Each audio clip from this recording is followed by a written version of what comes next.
লাউ চিংড়ি পোস্ত নিউ রেসিপি। এর জন্য কড়াইতে সরষের তেলে গোটা গরম মশলা, তেজপাতা, পেঁয়াজ কুচি। পেঁয়াজটা হালকা করে ভেজে নেব। এরপর দিয়ে দেবো চিংড়ি মাছ।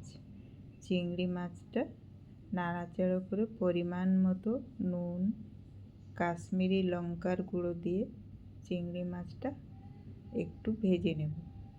এরপর দিয়ে দেবো লাউ।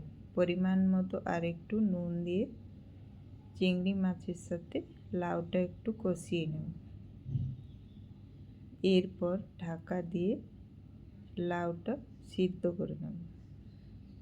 পোস্ত, কাঁচা লঙ্কা, বাদাম, কাজু জল দিয়ে মিক্সিতে পিষে কড়াইতে দিয়ে একটু নেড়ে চেড়ে 1 কাপ মতো জল দিয়ে ঢাকা দিয়ে লাউটা সিদ্ধ হওয়া পর্যন্ত রান্না করব।